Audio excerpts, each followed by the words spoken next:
Coming up this week on the Course of Life podcast, our front nine includes our review of Tiger and Charlie Woods. That's right, baby Tiger out on the course, 14 years young, but bombing it. We're talking golf on TV, looking like Nat Geo, and an interesting broadcast headline from the game as well, plus all sorts of holiday magic, holiday festivities, holiday music talk, conversations, and a couple of fun tuned-in reviews on Wonka and the Eras Tour. This week's featured guest, a couple of brothers that were recently on Wheel of Fortune, who are also living out the Tin Cup dream. That's right, they own their own driving range out here in Central Texas. I went and visited it, and we have a full conversation with them coming your way.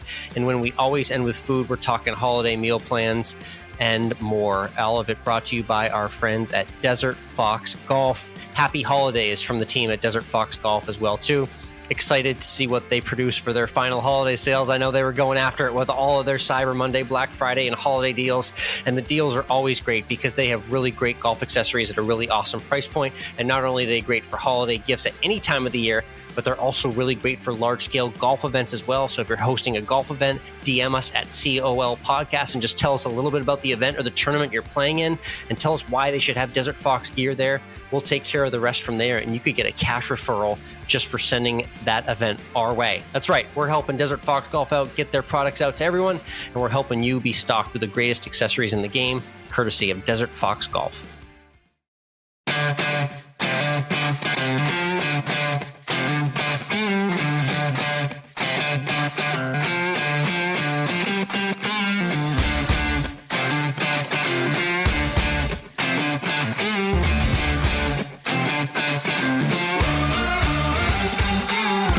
Hello, interwebs, and welcome to Course of Life. We are proud to be presented by our friends at Desert Fox Golf and the Live Take app. I'm Michael, he's Alex. And Alex, we're inside the red zone. We're within 50 yards of the green. If the green in the cup is Christmas, we are within striking distance. It's time to make the choice of whether you're going with the putter because you've done all your shopping and you can take it smart, or whether you need to go for gold with a flop shot and try to make it in the cup right now. So that's good analogy that's for the golfers and the Christmas lovers out there. I would say I'm probably about 35 feet pin high. I've got a kind of a decently difficult two putt, but I've made many of those before. So I'm okay. I'm pretty much covered. You know, I also have the pleasure of having a wife of mine who has a birthday on the day after Christmas. So it's basically just a potpourri of gifts. I'm rolling out the red carpet all week for members of my family as well. But it's going to be good to be back in Boston with the family.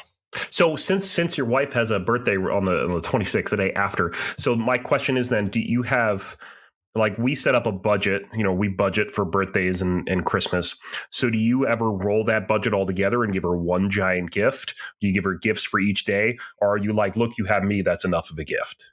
I wish it was number 3. That'd be amazing if it was. But it's a fusion of 1 and 2. A soft budget, but I basically treat it like a 3-day music festival. So I roll out a nice gift on the 24th. I roll out a nice one on the 25th. And then I back it up with a really nice one on the 26th, just to emphasize that the birthday's there. That's the game plan. It seems to work well in recent years. So I'll let you know how it goes this year. All right, we'll see. This weekend, though, let's talk about Tiger Woods back out on the golf course. He was hitting the ball, but let's face it, he sucked compared to Charlie. He was just atrocious. Yes. Charlie was just like, don't worry, Dad, I got this. They didn't win because, of course, the Longers won, but Tiger and Charlie were really just all the Charlie show. And shout out to you for predicting Team Longer getting the win. Yeah. That's the 5th time Bernard Longer's won that event with different kids now, too. He's just running up the tally there. Let's rename this the Bernard Longer PNC Championship. It basically is. But yeah, Tiger and Charlie finished 5th overall. And you're right. It's amazing how good Charlie has gotten in the last year. We saw the developments in the last few years at this event, but I think this was the biggest leap in that past year. He'd won the state championship as a freshman with his high school team. He's 14, but he looks older. He's beefed up. He's taller. He's stronger. He is absolutely ripping drives, Mike. He was driving par 4s with regularity. They were about 310, 320 yards out, actual par 4s. The recoil was going. He was waving goodbye at bomb tee shots. I mean, the swagger was just through the roof for 14-year-old Charlie Woods this past week. I mean, it's just it's almost disgusting how good he has gotten. The question is, I mean, does he have to go through Q school and everything, or the PGA Tour just going to like, go ahead? Tiger's going to caddy for you? Yeah. Come, play, please. Dad, can you hand me some of your exemptions? I'm about to go pro in a few years. How's that sound? I mean, that's the question here: is at what point, what age does Charlie hit the PGA Tour courses, and is Tiger on the bag for him? I'm telling you what. Think about it this way: Jordan Spieth made a debut at 16. Justin Thomas around the same age. I bet you tournaments are already approaching the family, and I bet you Tiger's not letting it happen quite yet. I think we're going to wait for when he's a little more fully developed, because Tiger knows best exactly when that moment's right. But that will happen in the next few years. Mark my words, Charlie Woods will play PGA Tour event before he's 18. Mark, I don't know how soon it's going to be, but it will happen before then. Will it be the Genesis? Because that's Tiger's event. I mean, that's fitting. Hey, a year or two from now, if the back or the legs are acting up again, I'm not going to play this week, but I have a perfect replacement in the field. But Tiger did say though that his goal is to play one event a month. Yeah, on the PGA Tour, and that he thinks he can win. How? I'm just gonna. I know what you're gonna say to me, but I'm gonna ask this question anyway. How realistic is that expectation? No, it definitely is a little unrealistic. I think I would shoot for one every 60 days, more conservatively. I really think it's a win if he's able to play in a handful of events each year, going in and out between the Genesis and the majors, essentially. Genesis, majors, father, son, hero. Fill in one or two more if the opportunity presents itself. That is more than a full schedule for him with everything he's gone through in the last few years. So a little unrealistic to say once a month, but once every 60 days, we could lock that in for 2023. And, I think if Tiger wants to win again and take the record, because right now the record is tied for most wins on tour, he needs to be playing in like the John Deere Classic. we gotta start cherry picking. You're saying? Is that what you're saying? Exactly. He's got to go for what he knows he can win. Love that. So PNC Championship in the book, Team Longer again with that 5th win. The DP World Tour is having another one of these Nat Geo. Let's do a photo shoot because it's so beautiful. Oh, and we're playing golf at the same time. Basically, yeah. And they're in Mauritius. What's your knowledge level on Mauritius as a country? An island country, I'll be that. I'm assuming it's somewhere in the European or African part of the world. Yeah, way down there off the coast of South Africa. And it is stunning. There were some highlights all over the DP World Tour social media feed. And this is just a message for everyone out there, regardless of if you even like golf or not. If you just want to wake up in the morning and just have nice, calm, tranquil sounds of nature and just beautiful vibes, the DP World Tour is something you need to get in your life. I call it the most scenic golf in the world. So just had to highlight that. Another nice weekend. And they play right through the holidays too, Mike. They got tournaments all around the year. So always nice to wake up with the DP World Tour. Yeah, just doing a quick Google search for pictures. Gorgeous. Just stunning. Incredible. Just stunning. Tiny little island country, Mauritius. If you haven't Googled it by now, take a look. It's beautiful. Down there east of Madagascar. Yeah. In case you're, for all you people who don't know where that is. And if you know where Madagascar is, but you don't know where Mauritius is, then. Very cool little pocket of the world. Maybe we get there one day, Mike. Maybe. Hey, let's talk about Kevin Kisner. You know Kevin Kisner. We like him. Ain't no hobby. Mr. Ain't no hobby. That's his nickname. He's going to be on the telly for NBC for the Century and the Waste Management Phoenix as an analyst. What do we think of Kevin Kisner going to the television? He curses a lot, so they're going to have that delay ready to go. Yeah, that's my first. He's going to be on a 14-second delay. Double 7 second. Yeah. Can we do that? Yeah. I think we're going to have to. But yeah, he's going to be on the call for the Century and the Waste Management Phoenix. He's a very popular golf personality on social. Sadly, the game's just been falling off in the last couple of years. So I think he's kind of looking ahead to maybe career number 2 if the tour card doesn't resurrect itself properly in the next 6 to 12 months. So yeah, it'll be interesting to hear him in the booth. It's a provocative pick. It's a youthful pick for NBC, so I appreciate them doing that, and it should bring a little bit more flair to the broadcast. Yeah, I'm looking forward to see how he does there. I think it's, we need fresh voices out there, and Max Homa is in the prime of his career, so we're not going to get him. And we only get him on Twitter. Unfortunately, he's too busy playing still. Yeah, and we're never going to get Phil ever now. So, and that's probably a good thing. He'd probably be betting while he's, commentating on everything. Yeah. So. Oh, speaking of betting and golfing, great segue there. Yeah, unintentional, I should say. You played golf, you ate barbecue tacos, and then you won money, right? You won money gambling in Texas on Vegas slots. Yeah, isn't that great? What a world, right? I mean, it's 2023 and things are happening fast in this world. Lago Vista, Texas vlog is up on YouTube. Check out our YouTube channel. Not only do we post our full episodes there, but at least once every week or so, I'm going to get a video up there of my adventures and got a really cool lakeside golf experience. And did win. I'll let you watch the video to find out how much, but there were jackpots. Let's just put it that way. So check that out on the YouTube. And then this week, I'm going to do just a nice, fun little year ender, some nice Christmas lights from here in Texas, some really cool spots to check out for the holidays, and definitely a happy holidays. Cheers to our YouTube channel as well. Since it is the holidays, that means we have to talk music. Because there's that time of year when people are, I don't know why we're avoiding Wham-ageddon. I like Wham at the holidays. Oh, yeah, that's a banger. And that's what I wanted to get to, Mike. So first off, is that one of your all-time favorites? What are your all-time favorites when you think Christmas music?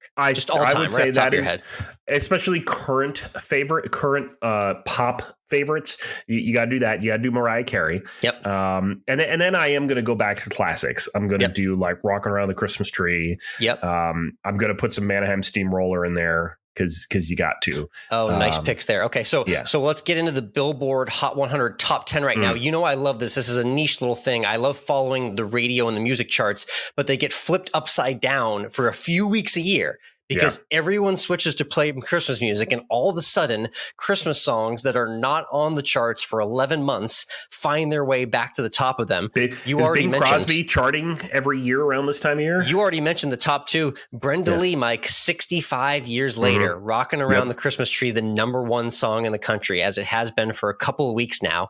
You already mentioned Mariah Carey, All I Want for Christmas Is You. That's number 2. Name some other classics. What else do you think is in the top 10? You already named one other as well. Do we have White Christmas in there? Do we have Bing Crosby anywhere in here? He hasn't cracked the top 10. I will say, I'll give you the third one you already mentioned. Wham! Last Christmas is at number 4 right now in the country. Okay. Any more thoughts before I reveal the rest of the top 10? Do we have Sinatra or Dean Martin in there? Great call. I like that. I did see Sinatra. Where is he? Oh, Sinatra is there. Yep. For Let It Snow. Dean Martin, Let It Snow. Sinatra's there as well. Burl Ives, Holly Jolly Christmas. Another classic on there. Jingle Bell Rock, Bobby Holmes, also in the top 10.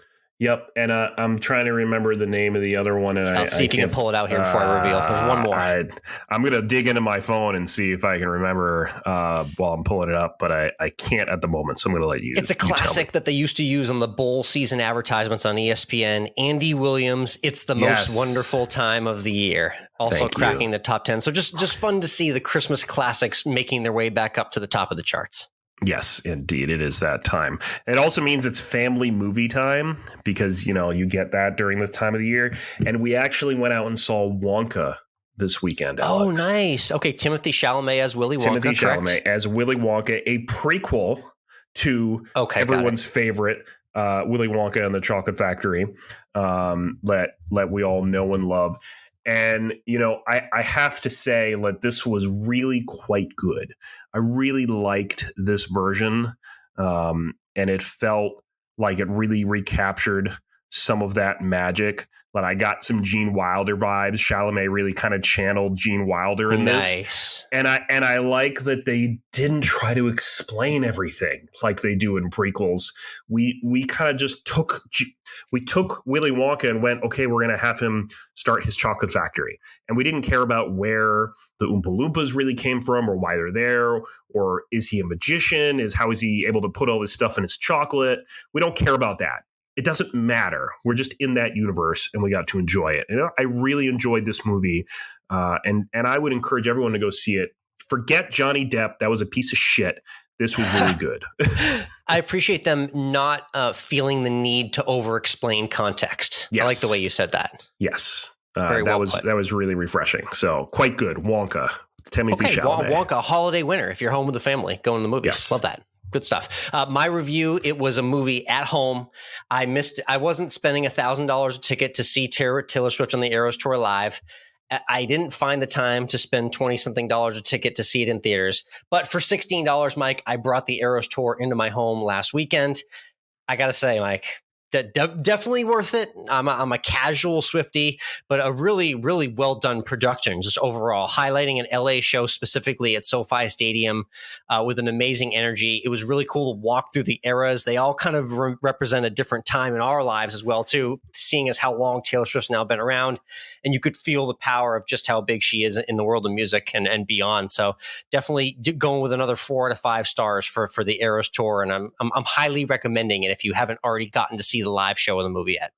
I think Taylor Swift had to make like $1 billion off of this Eras tour because all the money from the ticket sales and all the shows, and then the movie hit in theaters and now on streaming. And I think the rental cost too, there's like additional footage. So you're trying to get everyone to then rent it, even though you saw it in theater because there's new footage in it.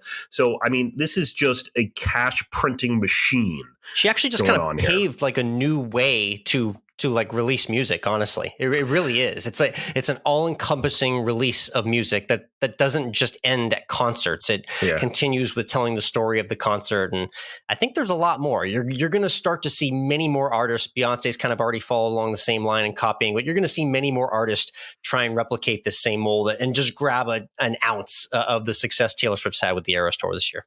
Speaking of success and the holidays, we have to talk about R&B, who everyone is probably going, who's R&B? But if you watch Matt Scher or listen to him out in Boston or you follow him on Instagram. Yeah, Reporter Matt on Instagram. Reporter Matt. Great guy, past guest as well. Did this great... He goes and he finds people in Boston, talks to them. I don't know, his ability to just find regular people. And he found this singer who lives on the streets of Boston and was able to tell her story and then just make her day beyond compare. Yeah, essentially she told R&B's story and her background in music as well, too, and showed off her vocal talents, which are amazing. And it led to all sorts of opportunities, people and the internet and the world. And as I like to say, restoring faith in good humanity, one step at a time. People actually acted and donated to her cause. She was then gifted in a follow-up video an unbelievable sum of money to make her dreams come true. She was brought into a recording studio to record that song, Mike, that she wrote with a Sharpie on a piece of cardboard that she was sleeping on the streets of Boston. How's that for perspective in a sentence right there? And it was really, really awesome what Matt did, not only to tell the story, but to give R&B this amazing moment for the holidays where she also got to reunite with her daughter as well. Yes, tear-jerking moments for sure. Just crazy what he was able to put together there for the holidays. So yes, faith in humanity Matt. Restored. Again, everyone go watch those videos as soon as you're done with this podcast at Reporter Matt on Instagram. We'll have Matt back on maybe in 2024 because he's just tells an endless amount of really great stories in the Boston area. And he's just a fun follow. Again, it was just a great moment to see play out on social media this week. All right, let's get to the turn in this week's guests, plural. Yes, guests. 2 of them. And I just need to stop for a moment because the name of this place is Dripping Springs. That's right, baby. Dripping Springs, Texas. Little hill country suburb about 20 miles southwest of Austin, about a 30-40 minute drive out from where I am. And it's a beautiful little spot out there, Mike. It's when you exit Austin city limits proper and you get out into the real Texas. That's where we were. And I found these two brothers because they were playing Wheel of Fortune, Mike. My dad was just eating his dinner, minding his own business, and he texted me and says, these two guys from Dripping Springs own a driving range on Wheel of Fortune. And here we are now talking to him. Stephen and Doug Bradford, you talk to them about their driving range and everything else. And we'll get to that conversation with them in just a second. But first, let's talk to you about the Live Take app. This is where sports debates are solved once and for all. And we continue to talk about it because we continue to post there. You can get additional content from us there and tell us whether you agree or disagree with our hot takes that we drop there, our 5-minute live takes where we publicly debate some sort of sport topic going on in the world, like what we just did this last week about which PGA Tour superstar is going to jump to live golf next. Right. And right now it seems like the people who agree with you that it's going to be Colin Morikawa. But I still don't think it'll be Morikawa. I don't think it'll be Cantley, who I said, but I don't think it's going to be Morikawa. Let's just put it'll be interesting to see how that plays out. But regardless, we're hitting on golf topics, current events, pop culture, sports, and everything on the Live Take app. So be sure to check us out and follow us there at COL Podcast Alex and at COL Podcast Michael. That's right. Live Take. Download it in your app store today. Live Take. Let your take be heard.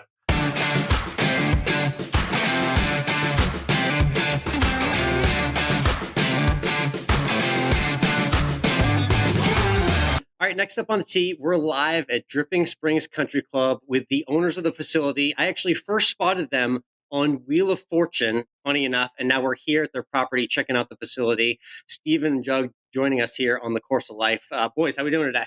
Doing excellent. How are you, sir? Awesome. It's great to have both of you on. So just to give people a picture of where we are, we're just outside Austin, Texas. We're off Highway 290, about 45 minutes from downtown Austin. But explain to me, Stephen and Doug, the history and the background of this property and location. Yes, sir. So Doug and I have lived in Dripping Springs for roughly about 15 years. And we've always driven by this place, and we've been coming. We came here most of the time just with our little children when they were growing up. Yeah. And it was a driving range most of that time, but it kind of went downhill just a tad. And we had the chance to actually acquire the property in August of 2020. So we decided to grab it at that point, and we've been doing renovations on it ever since then. And we've got some awesome top tracer screens and just a range that everyone in Dripping Springs can come enjoy. This is a place for the neighborhood, the town, but also golfers just looking for kind of a unique driving range experience as well. And Doug, I'm curious, tell me a little bit about just the background on the timing of getting this property a few years ago. It's kind of right during COVID, but also golf was having a bit of a renaissance moment at the time too. Just explain kind of what went into that time frame for you guys. Yes, the biggest thing for us is when we were coming and we found that there's nowhere around here to play golf. I mean, maybe 20-mile radius, you can go hit a ball. We're like, this has to happen close by, and it needs to have beer, and it needs to have food, yes, so we can have a blast. And that's kind of what happened. And Stephen's wife, Caroline, she's like the brain of it all. Stephen and I, we were here weed eating and mowing, and we're just the work. We're just the work. Yeah. But yeah, it's and my wife, she works at the cash register. She's a champ. I love it. It's a true family business here. True family business, and we have to stop ourselves from coming out here because we have real jobs. Outside of this, and we're like, oh my God, I love to play so much. We have the top tracer screens. You can play 15 different courses, an approach challenge and long drive challenge, and it's kind of hard for us to stay away and keep our friends away. Definitely, yeah. So I'm curious. It sounds like there was a bit of support there from the spouses and the family members. What was the first reaction when you told them that you were actually undertaking it and taking care of the facility now? Well, I mean, so I always wanted the facility. It took a while to convince my wife that this was a good idea. We owned a little wedding venue right down the road, yep. and then right after that, we kind of got out of that business, and I was like, Caroline, we need to do this. It's a great idea. And she was like, great idea. A driving range. She's like, you can't go, Stephen. Yeah, exactly, right? So, but no, I mean, after that, we kind of started talking about it a little bit more, and we kind of got her in, a little bit more in tune to the idea of having a driving range out here. And I think once we started mowing, started weeding, started getting it looking, the way that it should look, she definitely got excited about it at that point. And I mean, it's been a fun and amazing experience ever since we've had it, just because we've hired quite a few people from Dripping Springs, and then we let the school come out here and play and practice and those type of things. So we're trying to be just community oriented as possible. And I mean, it's been a fun family thing and community thing at the same time. Beck. Yeah. Working the counter, right? He's a high school golfer. Yeah. It's awesome. Very cool. Doug, I'm curious about that. You mentioned the Top Golf technology. So for people who've been to a driving range and they've also been to a Top Golf, explain how you guys are able to bring Top Golf technology specifically to the range, kind of modernize the golf experience for people practicing. Yes. So like I said earlier, we want to go play golf. And it's very hard to find a place around Dripping to go play golf. It's a low, empty Google search when you put in Dripping Springs golf. Sadly. Absolutely. But you guys do come up first now. Well, and also on top of that, we love that it's called a country club, but it's also the antithesis of a country club, right? I appreciate so, that. I mean, that's kind of the way it works. Shout out Country Club Jason, our friends in the podcast industry as well. Yeah. But the main difference here is if you go to a Topgolf, you're going to have a ball that's chipped, right? That's how they track them. Here, Okay. there are 10 individual bays here with 2 big cameras on the side, and it tracks every ball going out. So I wish I knew who made that technology because that's pretty impressive to me. But just 2 cameras track each bay and ball speed, trajectory, and you can chip, putt, you name it. And everything is tracked through the app. So if you want to come out and practice every day, every shot that you hit is tracked on the app. So you can totally do practice. You can do fun. There's kids games. There's something for everyone on the screens out there, right? So that's kind of the beauty of having the Top Tracer out here. No, I love seeing that, and it adds a whole new element to the idea of practicing, because for some people that can be very laborious and a little bit tenuous at times, but adding the fun gamified experience of Topgolf that also keeps your stats is great. And the other thing that I really love about this facility, which we need to get to, is just creating the actual vibe of the golf experience. That's changed a lot. Decades ago, it used to be all button-up polos and country clubs. But as you guys know, this is the antithesis of the country club. Describe the idea to bring the merch and the beer and the fun and the vibes to this experience as well. So when I say that Caroline is the brains of the operation, so she brought in the food, the kitchen, the beer, okay, and good. all the clothing. Thank you, Caroline. Yes, yeah. and those items. So that part just comes with it. Like when people come in and they see us wearing our Sunday swagger around town. I mean, if I'm at a basketball game or a volleyball game for my children, I'm repping DSCC. I'm repping Sunday swagger every time, I'm out in public. So people like to come in and get it. Well, and in general, I am referred to as Sleeveless Steve, right? So I generally do not like to wear sleeves on a shirt. Okay. So this is a proper place for me to come play. How many days out of 7 are you sleeveless in a given week? Every single day. Wow. 7 out of 7, really? 7 out of 7. That is no joke. Yeah, so this is a perfect place for me to come and do that. And we've always got music going. It's just generally a good time. And just like you said, vibes are always up here. We try to keep it that way. And it's just, we enjoy it, and we wanted to make it something that everyone could enjoy with us, I guess. Yeah, and beyond the golf, just bringing people here in the years to come. Tell me a little bit about just other thoughts and things that are ruminating through your brain for what this place could look like. Yeah, so Caroline and I always are trying to think of new things that we could make this into in general. So we love it in its current capacity, and we're doing everything that we can to keep it the way it is. But there's definitely thoughts of possibly like a little par 3 course on one side, and definitely more practice areas. I like that. And, those type things. And, maybe a little place to grab some food, but, like a more of a restaurant type place. And just, those are all just thoughts in our head, and they're just ruminating at this point, but you never know what could happen. Definitely. And for me, it's competition. I want to have tournaments here. I want people to come out because you can have a Pebble Beach golf tournament on all 10 bays. And you can be competing globally or just in the U.S. or just in Dripping Springs. And that, to me, is super fun. Okay, well, we got the tour coming to Pebble Beach in like late January. So that could be a little tournament idea for you guys in the works. Be a great idea, yeah, at the same exact time. There you go. Love it. Awesome. So I got to tell the story about how I originally found you guys. I find my guests in the world of golf from the strangest, weirdest places, but this one definitely takes the cake. My dad, who joined us today for the visit, was enjoying his dinner, watching the Wheel of Fortune, and spots you two on his screen playing America's game, and told me about you guys operating a golf facility in Dripping Spring, Texas. So I knew I had to make my way out here. I have to hear what the process was like for the two of you to get on Wheel of Fortune. So the process itself is that Caroline has been applying for me for the last, I think, 14 years. Wow. To get on Wheel of Fortune. Okay. So this is a long time in the making. This is a long process that's been going on, right? So, but finally she just randomly got an email after one of these applications and was like, Stephen is going to get an interview to possibly be on Wheel of Fortune. Step 2. Okay. Step 2. Yes. So I go on a Zoom call for an initial interview for this, correct? So we do our Wheel of Fortune thing. But in that process, I was like, well, I actually love that I'm going this far, but is there any way that I could get my brother involved with this too? Because we both love Wheel of Fortune and we would love to be on Family Week. And they were like, well, tell him to apply. That would be a first thing, right? He hasn't done that yet. Yep. So he applied, and then he gets his interview. And then after that, we got to interview together, finally. And then it was crickets, essentially. And we were like, oh, crap, we didn't, we didn't do well enough. We didn't get on. But then we just randomly, we were at, I think, one of Doug's daughter's volleyball games. And I just randomly got an email and said, hey, you have 24 hours to lock it in. And we said, we're in. That process was from May to September.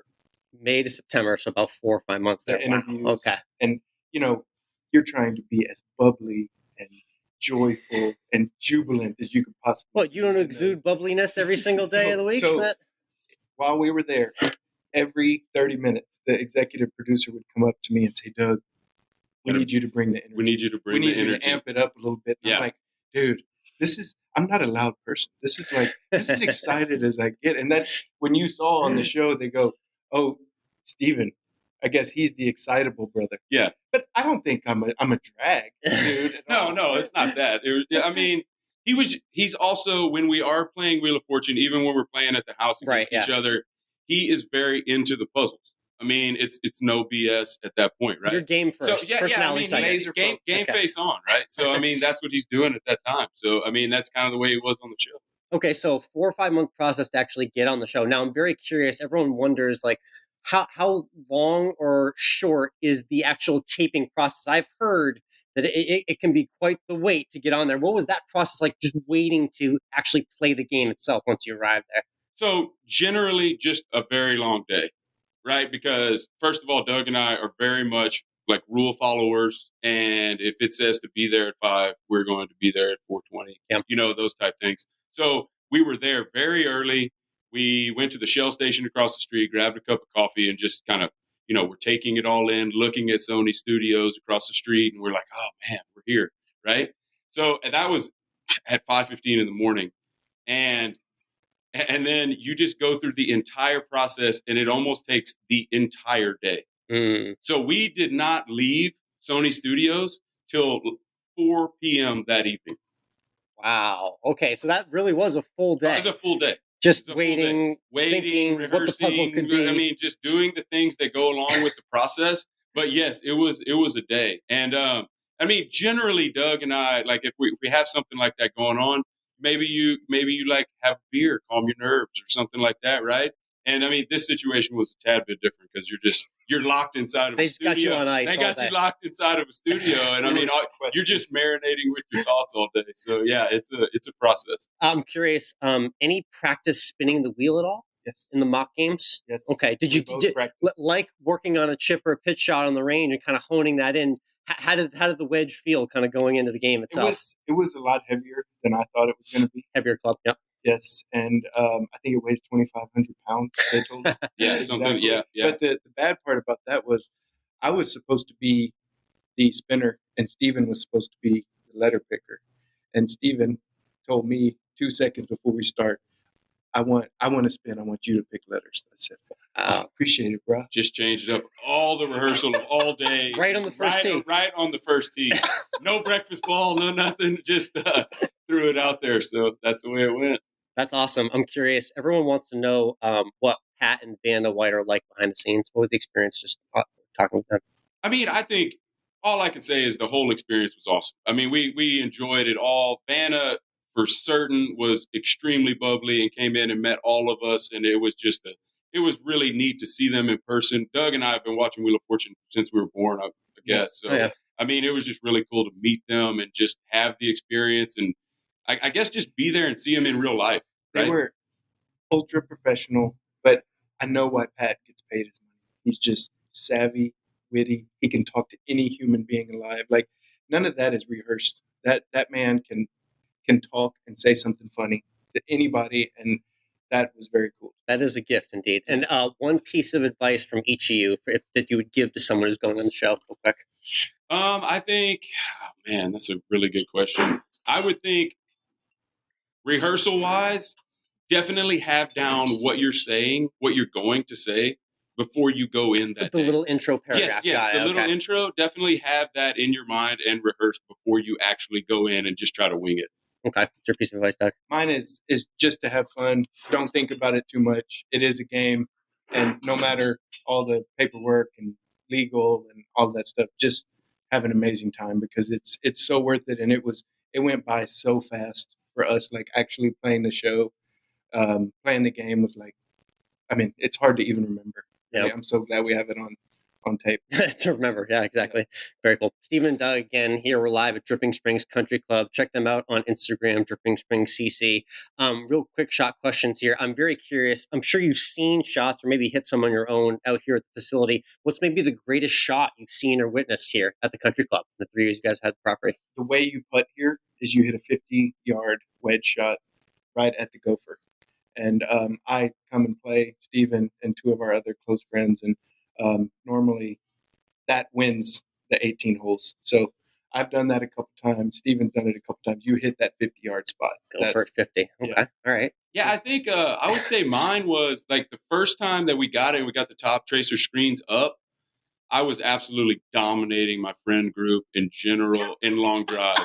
So That's always it was just it was great, phenomenal, and I just loved it. Yeah, I mean, anytime that you can do that and they can't get within 20, 30 yards of you, it's just a special time. Yeah, and you're talking to Mr. 215-yard buttercut here off the tee, so you'd be absolutely crushing me just like everyone else. What's yours? 330? No, I think here it's like 375. That's far enough for sure. Yeah. What's the go-to order here? What's the snack or drink that you have to have once you finish your practice session, the 19th hole here? So I would always say a Coors Light and a chicken sandwich is top end right here for sure. Okay. Yeah, definitely for us. Can't go wrong with that. What would you pick? Same thing? Pizza and Keystone Light. Okay, pizza and beer, Coors Light, chicken sandwich. Love it. Stephen, Doug, thank you so much for hopping on the podcast. Looking forward to showing everyone the facility and the video we put out, and hit them straight out there too. Thank you, sir. Appreciate it.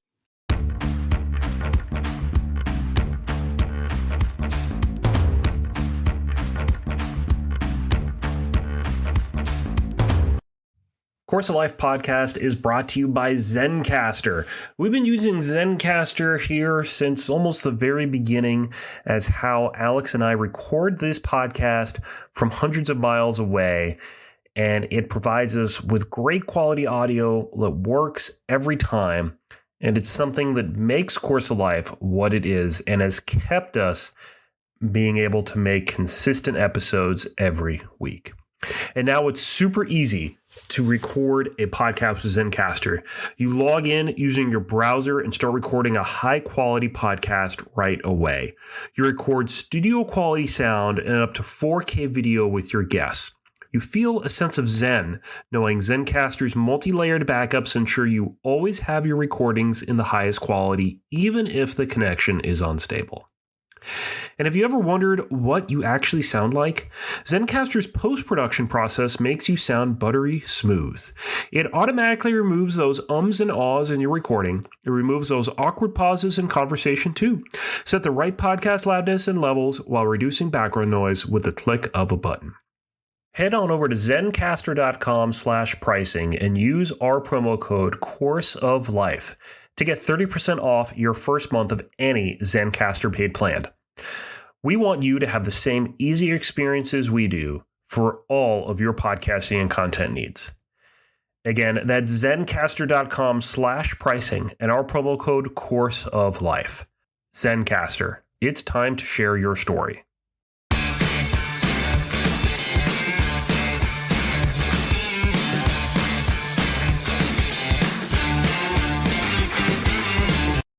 We're back. Great chat there with Stephen and Doug, waiting for hours to play. I know from the little bit of time I did in live TV sports, it is very much a hurry up and wait mentality. But for talent like this to be brought in and have to hurry up and wait, that's brutal. Oh man, it's like, you know what it's like? It's like icing the field goal kicker for the game winner, but for like 8 hours, basically. Yeah. And then, I mean, after that, you got to perform. It was really cool them walking through the show process and hearing the background. I love finding them on the Wheel of Fortune of all places. And yeah, Dripping Springs Country Club. Fun visit. Hey, how do you think you would be at Wheel of Fortune, by the way? I always claim that if I could pick one game show to be on, that would be it. I love and pride myself on being a great solver. Do you think you'd be a good wheel partner for me or no? No, I'd be horrible. Okay, good. All right, you're off the When list. I play Wordle, and I'm usually on the fifth. It's my last. I get the word at the very end there. So Nice. Well, regardless, cool to hear about Stephen and Doug's story on the wheel. And I'm gonna have a fun video coming from my visit there. You saw some clips I've already posted where I was walking through abandoned school buses and just kind of like reliving my childhood memories. There's going to be a lot more where that came from. So again, fun visit to Dripping Springs to meet Stephen and Doug. And if you like that conversation with Stephen and Doug, plus everything else we do here on this podcast, make sure you punch that subscribe button. Leave us a rating, thumbs up, 5 stars. It is the holiday season. It is time to give 5 stars One gift. Or more. That's all we ask. All we ask is for you to be generous right now during this time of year, during our weekly rating fund drive. Channeling my NPR for a moment. Only you can help us. You're our most important asset. Love that. Let's talk basketball. It's that time of year, basketball on Christmas. If you remember, Alex, on Life Take a few weeks ago, people said they looked like they were going to say Thanksgiving was the best holiday to watch sports, but then they changed their mind and said, no, Christmas is, and it's because of all the basketball. Definitely. 5 NBA games, starts Crazy. at noon, goes past midnight. Basketball fans' dream. Great side conversation piece on mute while you're enjoying time with the family. That's the way I like to look at it. We'll lock in for Celtics Lakers though.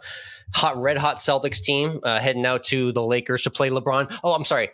In-season tournament champion LeBron James and the Lakers. I need to add that to their title from now on. So we'll see if they're the real deal. That'll be my headliner for Christmas Day. But NFL games on Christmas Day too. So just a very busy sports weekend overall for everybody. There's college football, of course. We're in the heart of bowl season. It started with my wife's Georgia Southern Eagles this past weekend, and man, they forgot how to fly. Yeah, they got annihilated in the first bowl game of the bowl season, but we've already got a 6 or 7 down.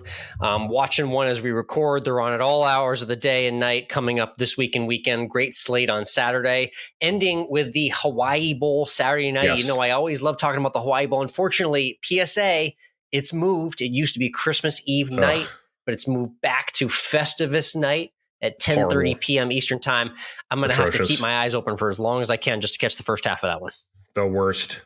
Yeah. The worst time ever. Festivus is for airing of grievances and feats of strength, not for the Hawaii Bowl. We'll get to more of that next week. That's a good tease.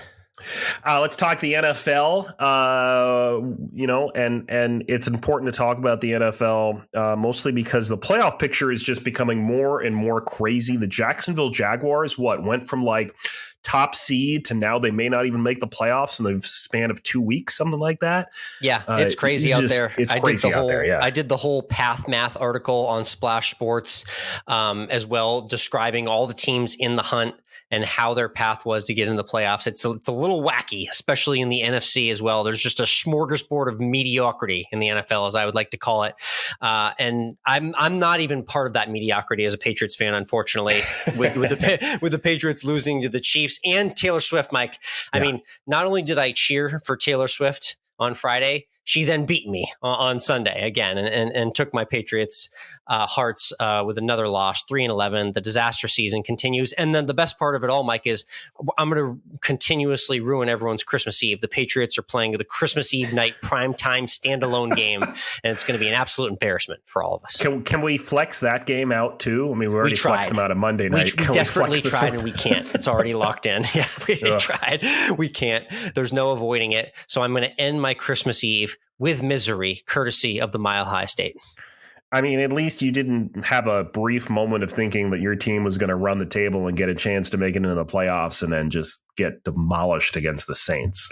Yeah, what a strange story arc for the Giants. You know, Daniel Jones immediately out after all the money you gave him, Tyrod Taylor out, and Tommy Chicken Cutlets rises to fame. I actually did a little comparison, Mike. This Tommy DeVito thing, it's got a little shade of Linsanity. Remember when Jeremy Lin came on the scene for the New York Knicks and went nuts for like a month or two and couldn't miss a shot? It kind of feels like that right now with Tommy DeVito. I heard a comparison of Tommy DeVito to, wait for it, Tom Tom Brady. Oh my God, Jesus. My stomach just turned over. Golly. You know what I will say, though, is that, it's hard to be a good quarterback when you get sacked, like 7 times or something. When the offensive line literally doesn't exist, it's hard to be a quarterback. Yeah, it is. Tough loss for Tommy. But good news. We're all going to get Tommy chicken cutlets on Christmas Day in the afternoon. They're playing the Christmas Day matinee for the whole country to see. Merry Christmas, America. Speaking of Christmas, let's hashtag #AlwaysEndWithFood. Yep, our food segment and our 19th whole segment to end every Course of Life podcast, talking all things food in our life. And obviously, it's the holiday meal upcoming. So yep. I'm getting back to Boston for Italian and seafood. But the Christmas Eve night buffet spread is the one that you're going to see on Instagram. Okay. This is a holiday party that could have anywhere from, 20 to 50 or 60 people at my house. Oh, God. So this is baked stuffed shrimp. It's some sort of red meat entree, but then it's also my stepfather's Italian side. And then they always overserve everybody. So we've got it. We're going to have a zillion cutlets, just like the DeVito family, chicken parm, fried ravioli, all sorts of different pasta, garlic bread for days. It's going to be a carb stuffing frenzy for the Christmas Eve buffet at home. So does that mean that you all wake up Christmas morning at like 10 or 11, just like in a carb stupor? Also, no vampires obviously need to worry about coming to anybody in the Lauzon family. No, not at all. You're right about that. Garlic galore. And yeah, it might be actually one of the mornings where I actually sleep in the longest, which is funny because when I was a kid, I would be up at the crack of dawn at like 5, 6 a.m. knowing what was downstairs. I couldn't even get to 7 a.m. I mean, now Christmas morning, it could be one of my best sleeping mornings of the entire year. You're right about that. Yep. There you go. Yep. But I take the Jewish approach Christmas Eve, and that is Chinese food. I love it. I appreciate that. And then Christmas night is standing rib roast, because why? If you're going to spend the money on steak, you got to get a standing rib roast. I love that. Nice, eloquent sign of the holidays, the standing rib roast. It's just a sign of the season, It is. Garnished with the rosemary and everything. It's chef's kiss indeed. That's Always End with Food, and a wrap on another great Course of Life podcast. Happy holidays. Merry Christmas to everyone out there. We'll be back next week with our Festivus. A little early, actually. Yeah, we're going to drop it early, actually. We're going to, in honor of Festivus, we're going to drop a twofer this week. So later this week, we're going to drop a Festivus and a year-ender, recapping all that was good and great in 2023, while also airing our grievances. Tune into that on the next Course of Life podcast. Until then, we'll see you next week.